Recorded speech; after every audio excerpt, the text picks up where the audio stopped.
오늘 우리에게 주신 하나님의 말씀 창세기 15장 1절에서 21절, 특별히 1절에서 6절 말씀을 중심으로 아브라함이 여호와를 믿으니 그 아브라함의 믿음에 대해서 살펴보려고 합니다.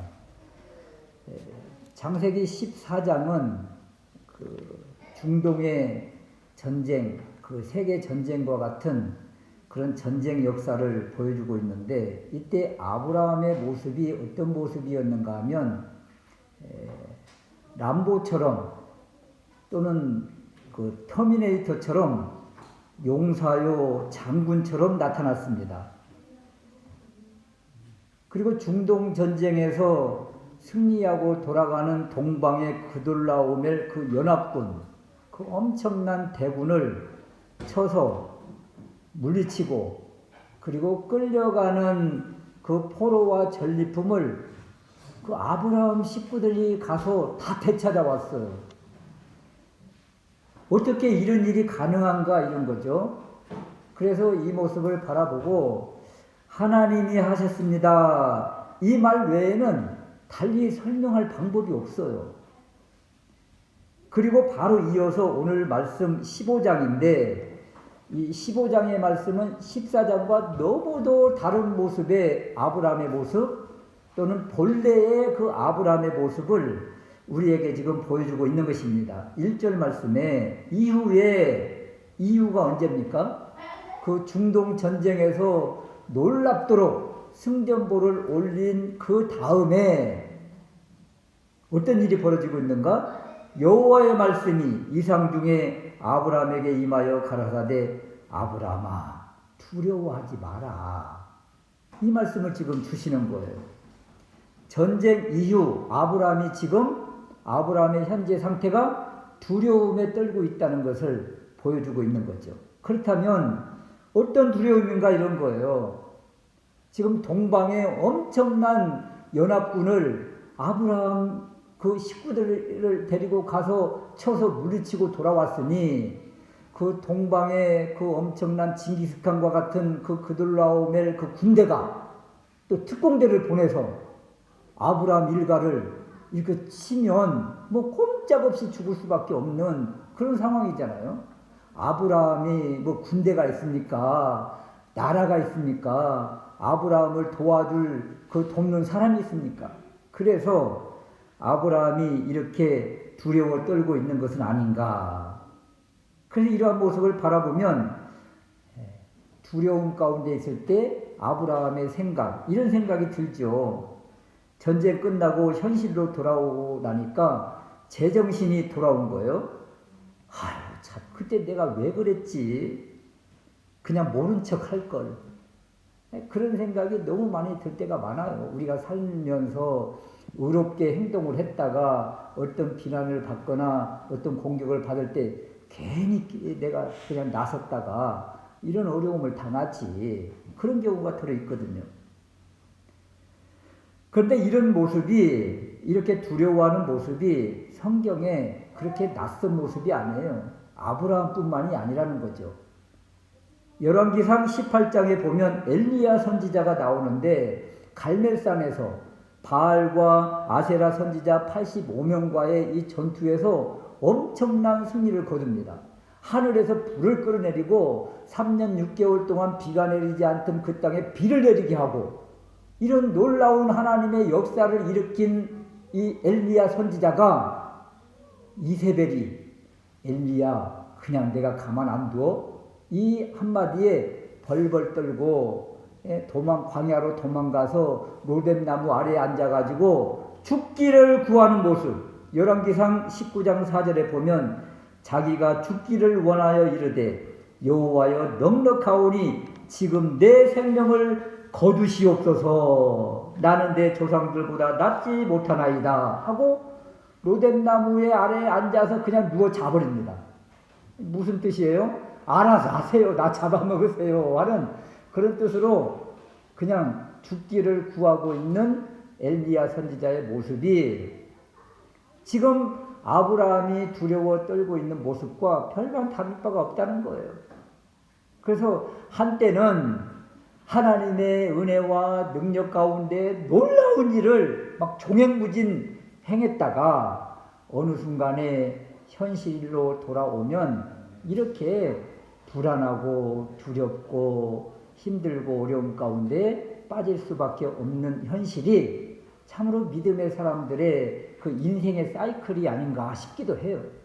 어떤 때는 우리가 믿음이 그냥 쭉만 했다가 어떤 때는 아무것도 아닌 사건 가지고 낙심하고 좌절해서 두려워하는 그런 모습, 또 그러다가 또 하나님이 어떤 계기를 통해서 다시 일어서게 하시고, 이런 모습이 우리의 모습이 아닌가. 오늘 말씀을 통해서 아브라함에게 찾아오셔서 아브라함을 일으켜 주신 그 하나님을 바라보면서 우리의 믿음도 한층 더 자라고 성숙되어지는, 또 그리고 우리의 믿음을 다시 한번 결단하는 귀한 시간 될 수 있으시기를 주님의 이름으로 축원합니다. 첫 번째 우리가 생각할 수 있는 것은 아브라함은 무엇을 두려워했을까? 두려움의 이유가 무엇인가? 이런 것인데요. 많은 사람들이 14장의 전쟁의 후유증으로 그 동방에 그들라오멜 엄청난 나라의 특공대 또는 어떤 사람이 와서 공격을 할까, 보복을 당하지 않을까, 이것으로 인해서 두려워했다, 이렇게 생각하시는 분들이 많습니다. 그렇다면 15장에 나타나신 하나님께서 적으로부터 염려하지 말라는 이런 메시지가 있어야 될 텐데 이런 메시지가 한 구절도 없다는 거예요. 그렇다면 아브라함이 진짜 두려워한 어떤 이유가 있을 것이다. 그 이유가 무엇일까? 보니까 15장에는 온통 하나님께서 후사를 주겠다, 자손을 주겠다, 이런 말씀만 주시고 언약을 주시는 부분이 나와요. 그러니까 아브라함이 진짜로 두려워한 이유가 이 안에 있다는 거예요.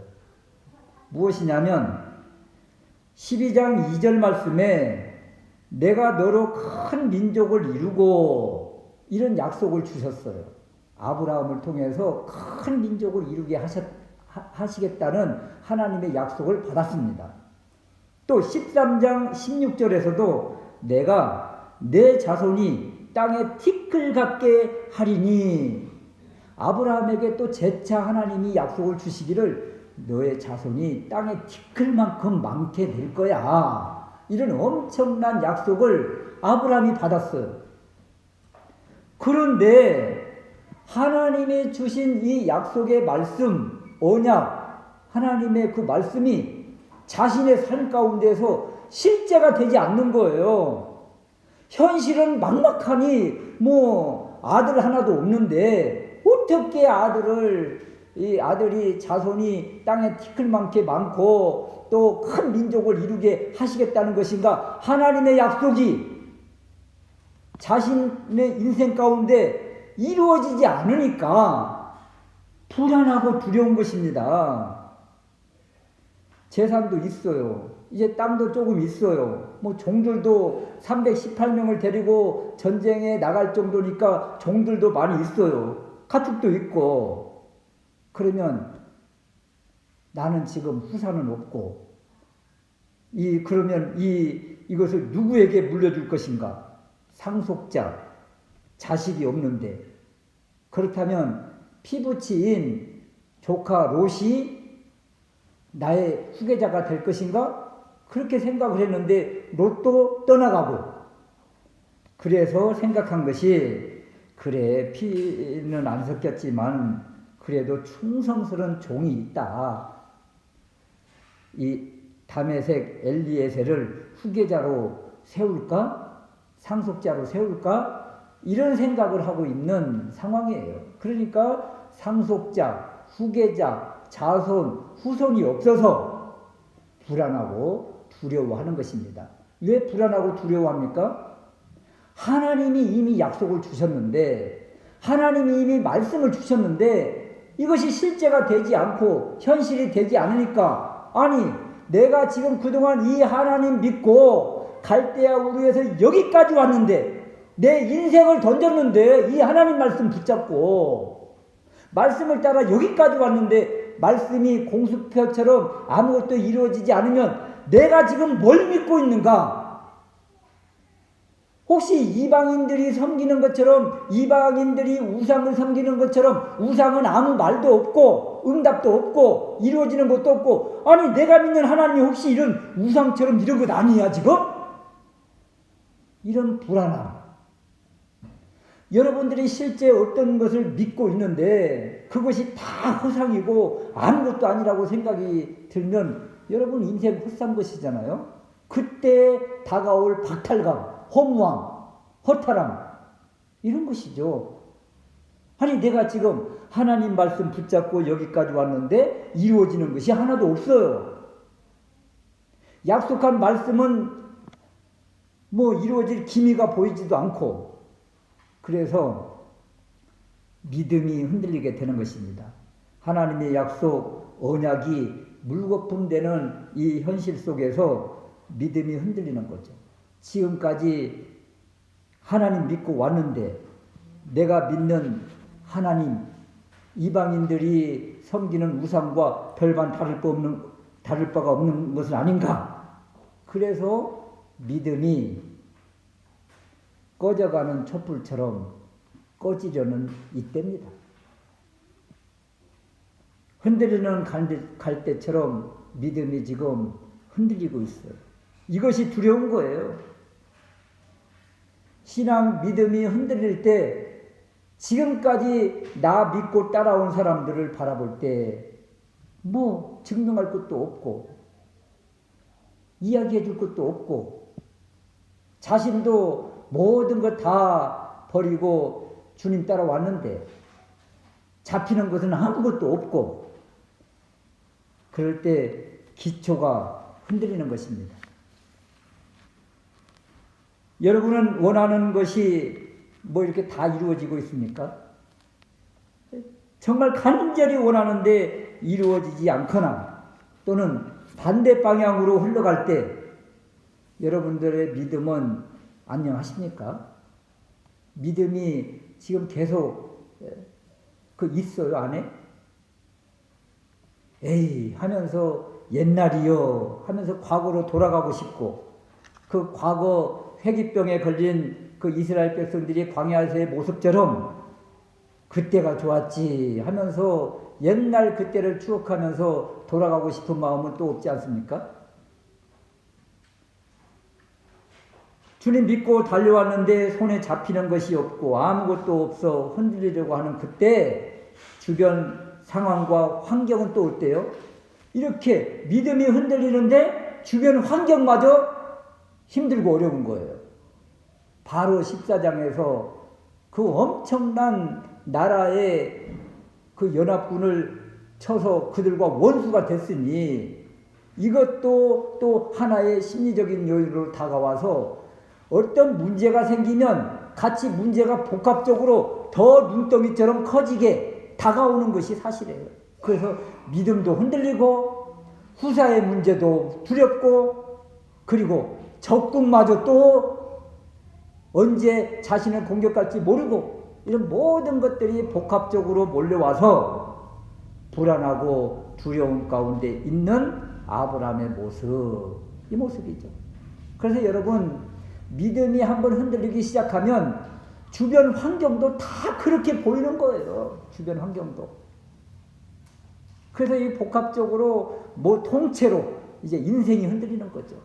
그동안 붙잡아왔던 것들이 흔들리는 거죠. 이럴 때 우리 주님은 어떻게 우리를 바라보시고 어떻게 해결해 주시는가. 그래서 오늘 두 번째 살펴볼 말씀이 하나님은 어떤 분이신가, 이런 것입니다. 그래서 여러분 성경을 읽을 때 항상 이런 생각을 가지고 읽었으면 좋겠어요. 이런 마인드. 어떤 마인드인가 하면 이렇게 누군가가 신앙생활을 잘하고 있는 모습이 성경 속에 나온다. 이때 하나님의 모습을 한번 보십시오. 또 이렇게 아브라함이 힘들고 어렵고 두려움 가운데 있을 때 하나님은 그러면 뭐하고 계실까? 하나님은 어떻게 아브라함을 바라보고 계실까? 이 모습에서 하나님을 한번 생각하는 거예요. 이것이 바로 하나님의 존재의 모습을 우리가 믿음으로 바라보는 관점이거든요. 하나님은 어떤 분이실까? 찾아오셔서 믿음을 세워주시고 그리고 아브라함의 그 사명을 다시 불태워 주십니다.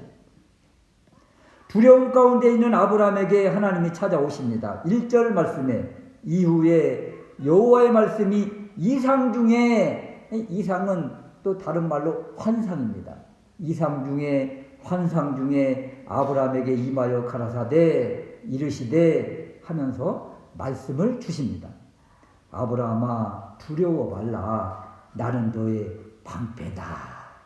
지금 방패라고 하시잖아요. 오늘 그 새벽에 바람이 이렇게 세게 불더라고요. 아침에 한 9시, 8시, 9시에 바람이 막 부는 거예요. 바람이 이렇게 세냐.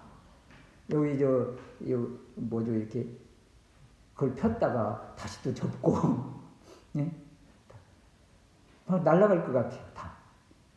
그런데 여러분 방패가 되어 주시겠다. 이 하나님의 이 말씀 말이에요.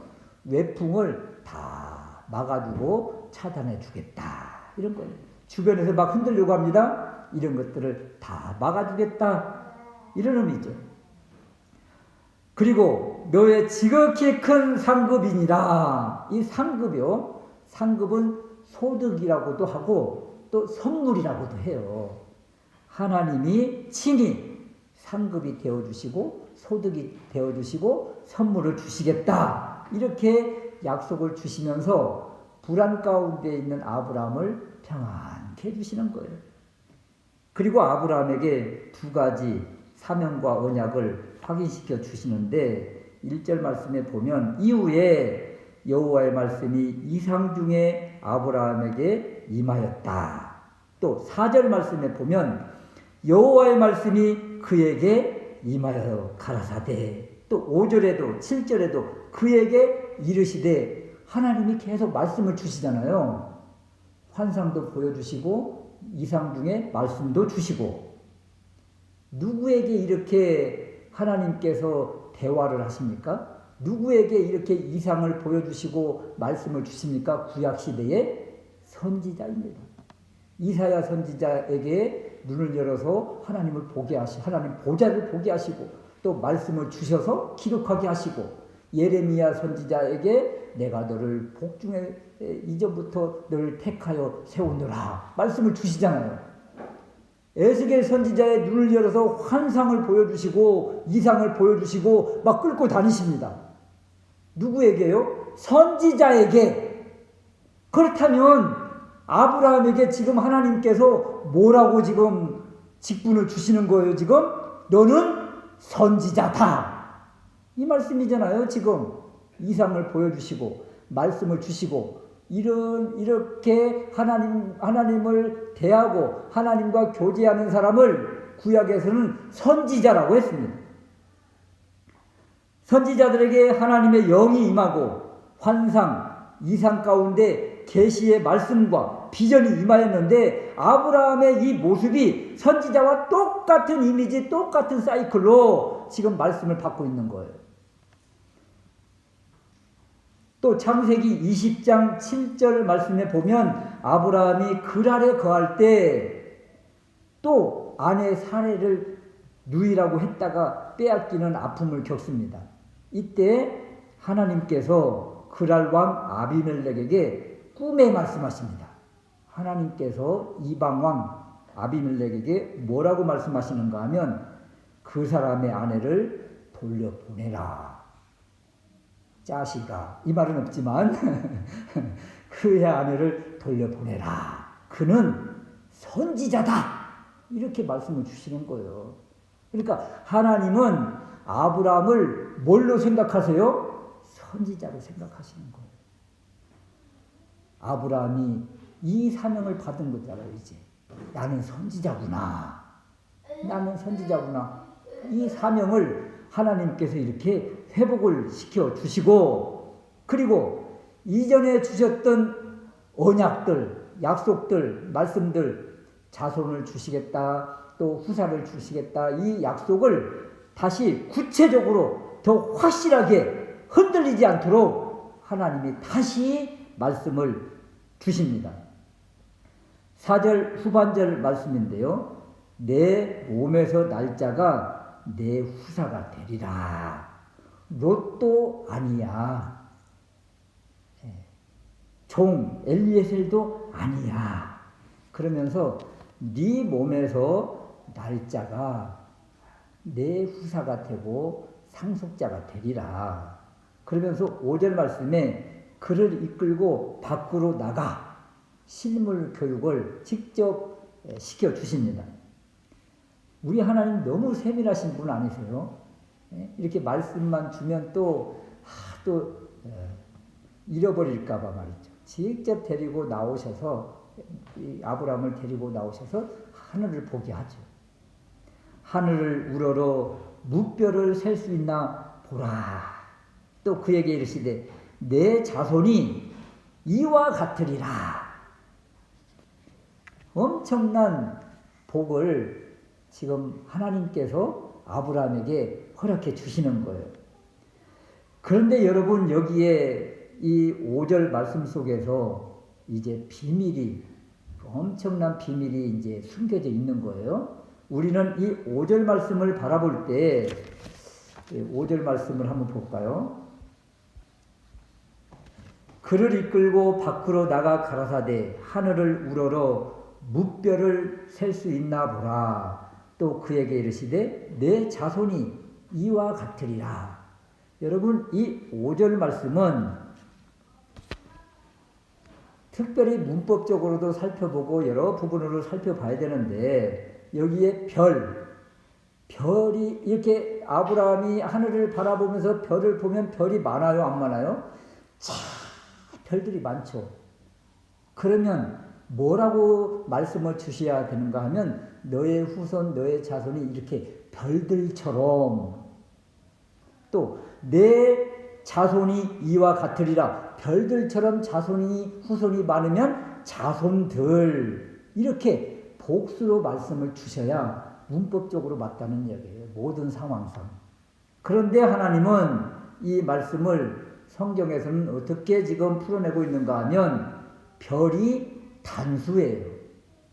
자손도 단수 하나예요.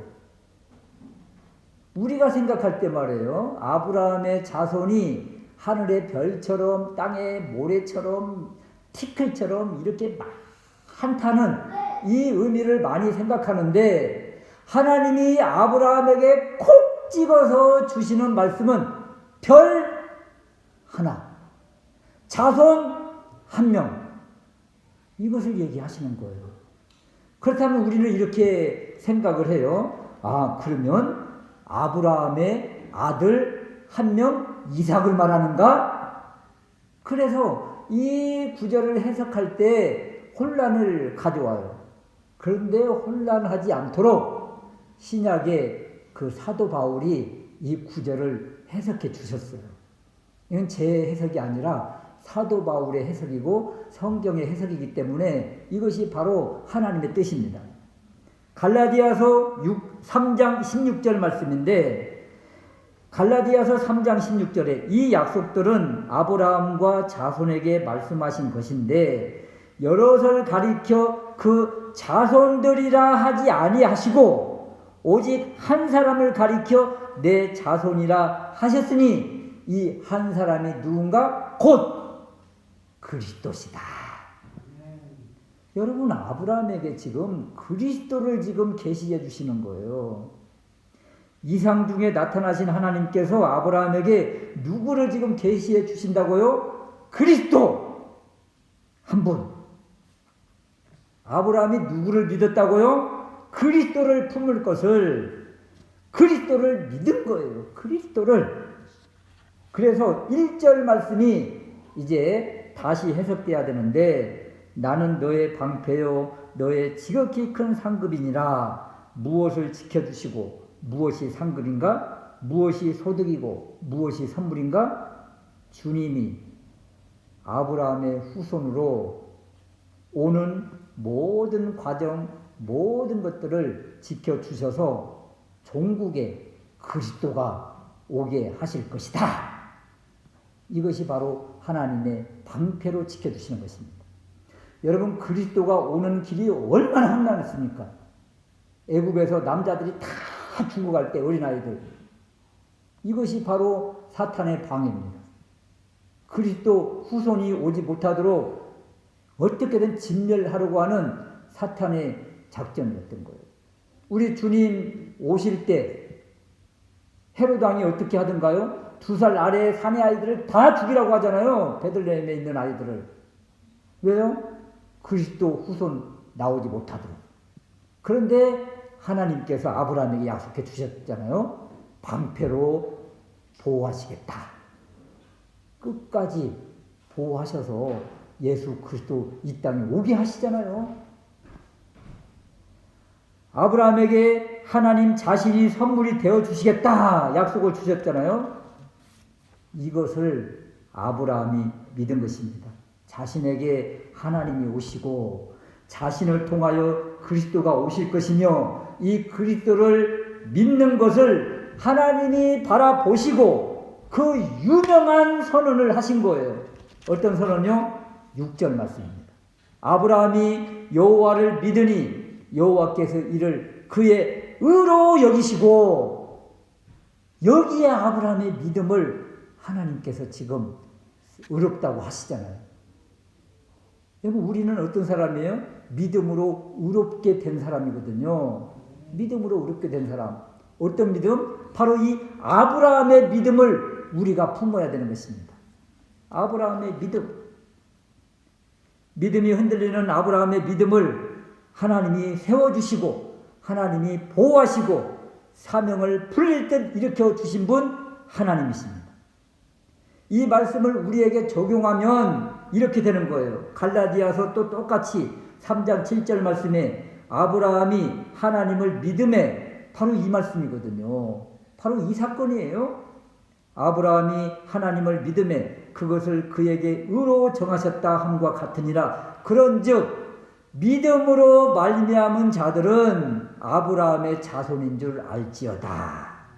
믿음으로 말미암은 자는 믿음이 있는 아브라함과 함께, 아브라함처럼, 아브라함과 같이 복을 받느니라. 어떤 복이요? 하나님의 자녀가 되는 복, 믿음의 사람의 복, 믿음의 복. 이 복을 주신다고 이렇게 약속해 주신 거예요.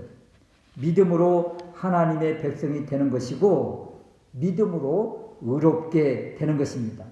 이것이 바로 종교개혁자들이 그렇게 외쳤던 믿음으로, 믿음으로, 오직 믿음으로, 이겁니다. 무엇을 행함으로가 아닙니다. 아브라함이 이삭을 바치는 그 엄청난 믿음의 행위, 그거 하기 전에 지금 믿음으로 의롭다 이렇게 받은 거예요.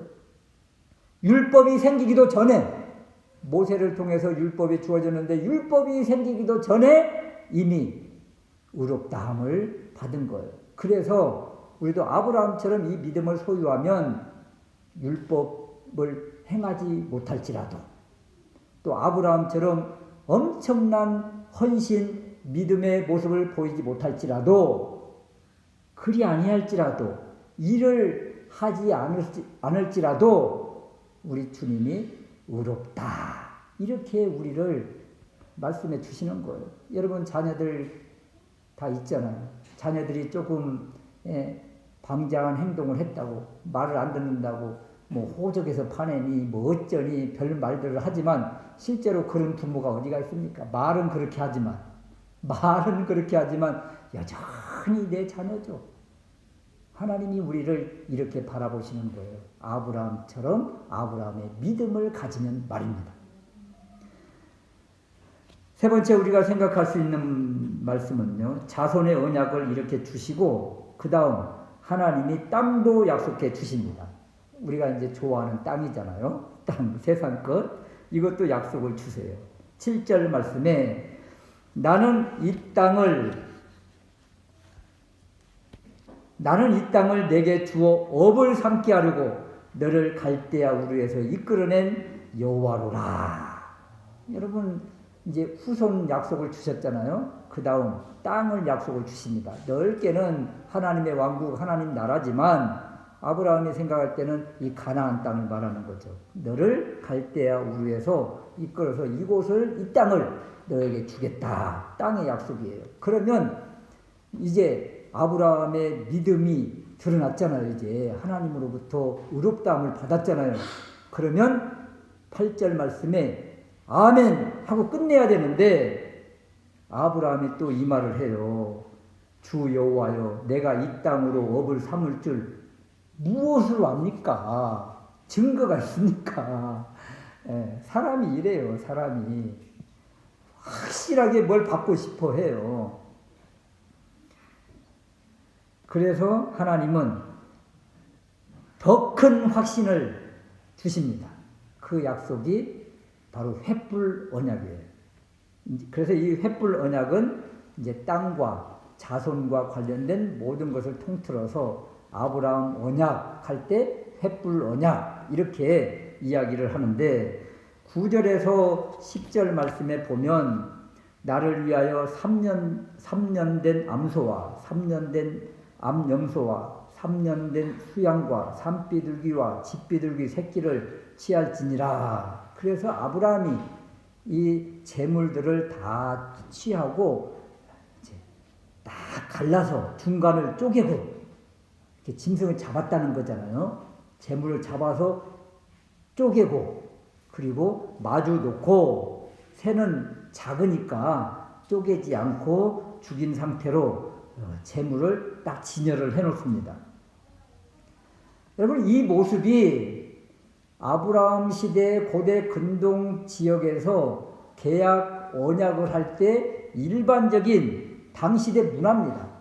쉽게 말하면 짐승을 잡아서 쪼개서 딱 놓고 서로 약속을 딱 해요. 약속을 어기면 어긴 사람은 이렇게 될 거야. 이런 약속이에요. 그래서 이제 이 계약식, 언약식을 아브라함이 준비를 다 해놓고 이제 마지막 우리가 사인을 하는 도장을 찍는 마지막 계약식이 있는데 이 언약식 때 아브라함은 깊이 잠이 들어요. 12절 말씀에 해질 때에 아브라함이 깊이 잠든 중에 잠이 들어버렸잖아요. 아브라함은 뭐 하는데요 지금? 계약서에 지금 도장 찍을 때라니까요. 그런데 아브라함은 지금 잠자고 있다고요. 그리고 하나님께서 잠자는 아브라함에게 또 환상처럼 이상처럼 말씀을 주시고 그 다음에 17절 말씀인데 해가 져서 어두울 때에 연기나는 풀무가 보이며 타는 횃불이 쪼갠 고기 사이로 슉 지나간 거죠.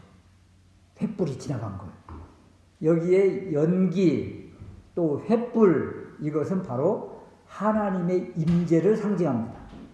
그러니까 하나님이 지금 재물 사이 고기 사이로 슉 지나가고 아브라함은 지나가지 않았다는 거예요.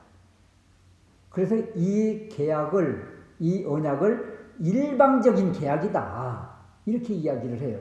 원래 계약은 뭐 임대인, 임차인 이렇게 쌍방이 있어야 되잖아요. 그런데 그런 서로 갑을이 없고 그냥 하나님만 계약서에 도장을 꽝 찍고 지나가시고 아브라함은 그냥 이 계약서만 딱 받은 거예요. 이것이 바로 횃불 언약입니다. 이 계약서의 의미가 무엇인가 이런 거예요. 우리가 잘못해도 아브라함이 설령 잘못해도 아브라함의 후손 자손들이 잘못해도 이 계약서대로 죽음을 당한다? 아니요. 죽음을 당하지 않는다는 거. 이 계약서의 효력이 나타날 시점에 그러면 누가 죽음을 당해야 됩니까? 하나님만 지나가셨잖아요. 하나님 당신이 죽음으로써 이 계약을 이루어 주시겠다 약속하신 거예요. 여러분 자손을 약속하시고 땅을 약속하시고 이 계약서에 하나님만 도장을 찍으시고 내가 다 이루어 주겠다 이렇게 약속을 하신 거예요. 이 약속이 이루어지지 않으면 우리는 이 말씀을 갖다가 누구에게 들이대요? 하나님께 들이대는 거예요. 그러면 하나님은 다 들어주시는 거예요. 그래서 하나님은 그래서 우리가 일반적인 약속을 다 들어주셔요. 즉시로 그때. 그래서 우리가 무엇을 먹을까, 무엇을 마실까, 무엇을 입을까 염려할 때 꽃을 봐라. 내가 다 이렇게 키우고 입히지 않더냐 하면서 우리가 이러한 것들을 생각하고 염려할 때 우리 하나님께서 다 들어주신다는 거예요. 응답해 주신다는 거예요. 이것이 바로 하나님의 약속입니다. 그런데 아브라함처럼 이렇게 후사, 자손, 그리스도, 구원, 언약, 하나님의 왕국 이런 부분은 언약과 관련되어 있어서 때가 돼야 되느니라. 이것은 하나님의 때가 있다는 것입니다. 이것을 내 생각으로 끌어내리려고 하면 안 된다는 거예요. 여러분 우리가 참 전도하는 거, 가족 구원시키는 거 참 우리의 사명이지요. 그런데 이것은 구원의 문제잖아요. 영생의 문제잖아요. 이것은 언약의 문제이기 때문에 하나님의 때를 기다려야 된다는 거예요. 하나님의 때. 이것을 무엇을 마실까 입을까처럼 일반적인 잣대에 들이대면서 왜 하나님 안 들어주세요 하면서 아브라함처럼 불안하거나 염려하거나 두려워하면 안 된다는 거예요. 이 문제는 하나님의 왕국의 문제, 하나님 나라의 문제, 구원의 문제, 영생의 문제, 이것은 언약과 관련된 문제이기 때문에 하나님이 하실 때까지 기다려야 되는 것이고, 일반적인 기도의 제목은 하나님이 그때그때 들어주셔야 마땅한 것이고, 안 들어주시면 계속 금식하고 막 기도하고 매달리고 그래서 끌어내려야 되는 것. 우리의 믿음을 계속적으로 하나님께 기도해서 졸라매는 것입니다. 이것은 일반적인 것은 우리의 모습을 보고 하나님이 그때그때 바로바로 응답을 주십니다. 쉽게 말하면. 그러나 구원의 문제, 언약의 문제, 이 문제는 하나님의 때가 있다. 아브라함 계속 기다려야 되잖아요. 오늘 지금 이 기다리지만 오후에 이 16장에서 기다리지 못하고 사례가 또 하갈과 어떻게 뭘 해가지고 또 자손을 이어가려고 시도를 합니다. 인간적인 시도. 그래서 구원 문제는 인간적인 시도로 되는 문제가 아니다. 기다릴 때는 기다려야 된다. 이것을 우리에게 주시고, 일반적인 문제의 제목은 기도하면 하나님이 응답하신다. 그래서 부르짖어라, 기도하라, 구하라, 이런 메시지가 있는 거예요. 이것은 이렇게 우리가 구하고 찾고 두드리면 하나님이 은혜를 주십니다. 그래서 이 두 부분을 우리가 잘 구별하면서 신앙생활을 하면 그렇게 아브라함처럼 불안하거나 염려하거나 두려워할 이유가 없다. 우리가 신앙생활하면서 왜 이것은 되고 이것은 안 됩니까? 이렇게 할 때 좀 어느 정도의 기본적인 지침은 세워지는 것이다. 이런 것입니다. 그래서 이 재물 사이로 지나가신 분이 누구신가? 우리 주님이시다. 우리 주님이 십자가에서 그래서 이 재물처럼 다 찢기고 상하고 그리고 죽음을 당하신 거예요. 우리에게 무엇을 주시기 위해서? 구원을 주시기 위해서. 이 명절 전후 참 우리가 다시 한번 생각해야 될 것이 이 구원의 문제입니다. 우리 주님이 다 이루어 주셨구나. 이루어 주셨잖아요, 지금. 구약에서 약속하신 이 구원을 신약에서 우리 주님이 오셔서 다 이루어 주셨어요. 그래서 아브라함이 그리스도를 믿으니, 이것을 믿으니 의로 여기신 것처럼 우리도 예수 그리스도가 내 죄를 위해서 십자가에 못 박혀 죽으시고 나를 살려주셨다. 이것을 믿음으로 고백하는 이에게 아브라함의 믿음처럼 우리를 의롭다 하시고 하나님의 자녀로 인정해 주시는 것입니다. 이 믿음을 다시 한번 붙잡고 주님의 주시는 이 믿음 안에서 이제는 믿음이 흔들리지 않는 더 굳센 우리가 될 수 있으시기를 주님의 이름으로 축원합니다.